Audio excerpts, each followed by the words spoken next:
रात को सिर्फ कुछ ही रिक्शा वाले नजर आते थे। आरव एक निजी बैंक में काम करने वाला युवक। उसे अचानक ही एक जरूरी कागजात के लिए देवगढ़ गांव जाना था, जो शहर से करीब 30 किलोमीटर दूर था। थोड़ी देर बाद आरव शहर में जो पुराना रिक्शा स्टैंड था वहां पहुंच गया। पास ही में जो चाय की टपरी थी वहां कुछ रिक्शा चालक बैठ के चाय पी रहे थे। तभी आरव ने उन रिक्शा चालकों से कहा, भैया कोई मुझे देवगढ़ छोड़ देगा क्या? मुझे जल्दी से जल्दी देवगढ़ गांव पहुंचना है, तो क्या आप लोगों में से कोई मुझे रिक्शा से देवगढ़ गांव छोड़ देगा? तभी एक रिक्शा चालक आरव से कहता है, क्या बोल रहे हो बेटा? देवगढ़? तुम क्या पागल हो गए हो क्या? रात के लगभग 11 बज चुके हैं और इतनी रात को तुमको देवगढ़ जाना है? माफ करना बेटा, लेकिन हम लोगों में से कोई भी तुमको इस समय देवगढ़ नहीं छोड़ सकता। हाँ बेटा, इस समय तुम देवगढ़ जाने का तो भूल ही जाओ। अब तुम यहाँ से घर लौट जाओ और कल सवेरे देवगढ़ चले जाना। लेकिन भैया मुझे तो किसी भी हालत में देवगढ़ अभी जाना है। तो बेटा, यहाँ तुमको किसी का भी रिक्शा इस समय देवगढ़ जाने को नहीं मिलेगा। अगर तुमको देवगढ़ जाना ही है तो तुमको चलकर ही जाना होगा। हम लोगों में से तुमको देवगढ़ तो कोई छोड़ने वाला नहीं है। तभी अचानक पीछे से एक रिक्शा चालक अपना रिक्शा लेके आने लगता है। जैसे ही रिक्शा उस चाय के टपरी के पास रुक जाती है, तभी आरव उस रिक्शा चालक से कहता है, भैया मुझे देवगढ़ जाना है, क्या आप मुझे आपके रिक्शा से देवगढ़ गांव तक छोड़ दोगे? मुझे अर्जेंट देवगढ़ जाना है। बेटा, इस वक्त देवगढ़ ये तो नहीं हो सकता। रात में देवगढ़ पहुंचना ठीक नहीं बेटा। क्या हुआ भैया, देवगढ़ गांव क्यों नहीं जा सकते? क्या देवगढ़ गांव का रास्ता खराब है क्या? बेटा, रास्ता खराब नहीं है, तुम्हारा वक्त खराब है। देवगढ़ जाना रात में अच्छा नहीं माना जाता। तुम चाहो तो आगे जुनैदपुर कस्बे में उतर जाओ। वहां तुम्हें छोटे छोटे ठहरने के कमरे मिल जाएंगे। सुबह होते ही देवगढ़ चले जाना। आरव को उस ऑटो वाले की बात अजीब लगी, पर आरव को मजबूरी थी। उसे आज ही काम निपटाकर शहर वापस लौटना था। नहीं भैया, मुझे देवगढ़ तो आज ही पहुंचना है। आप पैसा थोड़ा ज्यादा लो, लेकिन मुझे देवगढ़ अभी पहुंचा दो। ठीक है बेटा, मैं तुमको देवगढ़ अभी पहुंचा देता हूं, लेकिन मेरी बात याद रखना, रात के कुछ रास्ते इंसानों के लिए नहीं होते। आरव उसकी बातों को अंधविश्वास समझकर चुप बैठ गया और रिक्शा में बैठ गया। रिक्शा धीरे धीरे खाली, सुनसान, अंधेरी सड़कों से गुजरने लगी। हवा में अजीब खामोशी थी। कुत्ते भी आज कम भौंक रहे थे। रास्ते से अजीब तरह से आवाजें सुनाई दे रही थीं। बेटा, तुम अकेले इतनी रात को देवगढ़ क्यों जा रहे हो? तुमको पता नहीं बेटा, देवगढ़ में इतनी रात को कोई इंसान जाता नहीं। मुझको रिक्शा चलाते हुए आज 15 साल हो रहे हैं, लेकिन मैंने मेरे जिंदगी में पहला इंसान देखा जो इतनी रात को अकेला देवगढ़ गांव जा रहा है। भैया, मुझे ये समझ नहीं आ रहा है कि देवगढ़ जाने के लिए कोई भी रिक्शा वाला तैयार क्यों नहीं होता।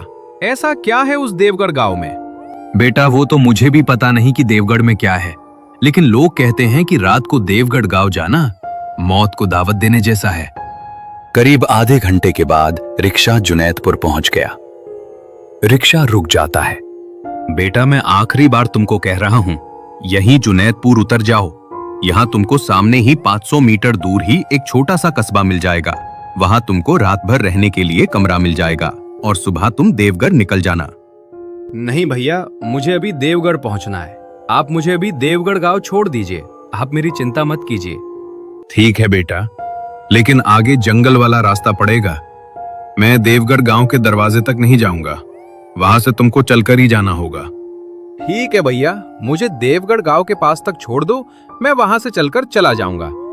कुछ देर बाद रिक्शा सुनसान कच्चे रास्ते पर पहुंच गया। रास्ता इतना डरावना था कि उस रास्ते से कोई भी गाड़ी या इंसान दिखाई नहीं दे रहा था।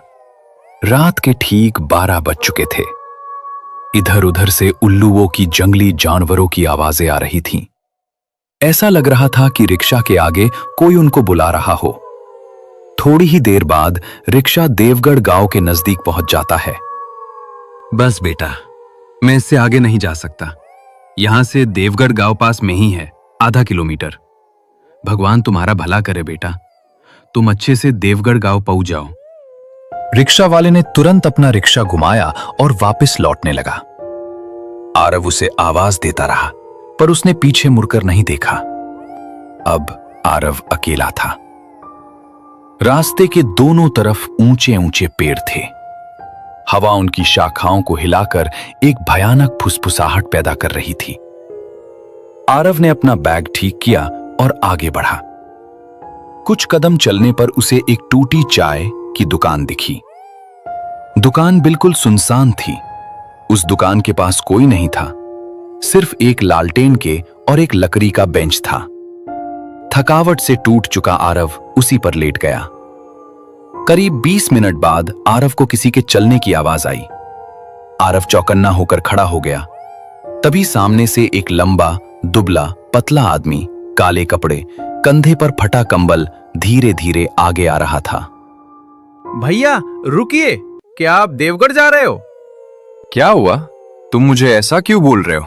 भैया मुझे देवगढ़ जाना है। रात में अकेले रुकना मुश्किल है। अगर आप देवगढ़ गांव जा रहे हो तो मुझे अपने साथ ले चलिए। मेरे साथ चलना है तो मेरी बातें माननी होंगी, नहीं तो तुम्हारी लौटने की सुबह नहीं होगी। आरव डर गया, लेकिन उसके ऊपर मजबूरी थी। इसके कारण उसने हां कर दी। ठीक है भैया, आप जो कहोगे मैं वही करूंगा। बस मुझे देवगढ़ गांव तक आपके साथ आने दो। ठीक है, तो आ जाओ मेरे साथ साथ। और हाँ, भूल कर भी पीछे मुड़कर मत देखना। क्यों भैया, क्या होगा अगर मैंने पीछे मुड़कर देखा तो? मैंने तुमको पहले ही बताया था कि मैं जो कहूंगा वो तुमको करना होगा, तो भी तुम मेरे बात को काट रहे हो। अगर मेरे साथ चलना है तो मैं जैसा बोलूंगा वैसा तुमको करना पड़ेगा, नहीं तो मैं चला। ठीक है भैया, मैं अब कुछ नहीं बोलूंगा और आपकी हर बात मानूंगा। तभी आरव और वो आदमी रास्ते से आगे बढ़ते गए। कुछ ही दूर जाने के बाद चलते चलते आदमी बोला, अगर तुमको पीछे से कोई पुकारे तो भी मुड़कर मत देखना। इस रास्ते की आवाजें इंसानों की नहीं होती। ये सुन के आरव के रोंगटे खड़े हो गए। वो डर जाता है, लेकिन उसको देवगढ़ गांव किसी भी हालात में पहुंचना था, इसीलिए वो उस आदमी के साथ आगे बढ़ता गया। कुछ देर बाद पीछे से एक लड़की के रोने की आवाज आई। भैया, लगता है कोई बच्ची रो रही है, लेकिन इतनी रात को इस समय कौन बच्ची रो रही है? चुप कर बेटा, बोलो मत। ये किसी बच्ची की या किसी इंसान की आवाज नहीं है। ये वो चीजें हैं जो रात में नए शिकार ढूंढती हैं। बस तुम पीछे मत देखना। ये सुन के आरव खामोश हो जाता है। तभी अचानक आरव को जैसे किसी ने पकड़ लिया हो। उसके पैर आगे ही नहीं बढ़ पा रहे थे। भैया, मैं आगे ही नहीं बढ़ पा रहा हूं। ऐसा लगता है कि मुझे किसी ने पकड़ लिया हो। मुझे तो बहुत डर लग रहा है। बेटा, तुम जैसे खड़े हो वैसे ही खड़े रहो। तुमको किसी ने पकड़ लिया है। तुम्हारा हाथ आगे बढ़ाओ, मैं तुमको खींच लेता हूं। उसके बाद आरव ने कांपते हाथ आगे बढ़ाए। तभी उस आदमी ने आरव को अपनी ओर खींच लिया। अगर मैंने तुम्हारा हाथ खिंचाना होता तो तुम इसी अंधेरे में खो जाते, हमेशा के लिए। कुछ आगे पहुंचते ही आरव उस आदमी से बोला, भैया, अब मुझे मेरे पैरों का बोझ कम लग रहा है। अगर आज आप नहीं होते तो मैं आज उसी अंधेरे में कहीं गुम हो जाता। आपके वजह से आज मेरी जान बची। बेटा, तुम अभी अभी मौत के मुंह से बचे हो। अब तुम सुरक्षित हो। अब हम गांव में आ गए हैं। अब तुमको डरने की कोई जरूरत नहीं है। कुछ ही मिनट बाद दोनों गांव की पहली बस्ती तक पहुंच गए। थोड़ी देर बाद वो आदमी आरव को अपने मिट्टी के बने घर में ले आया।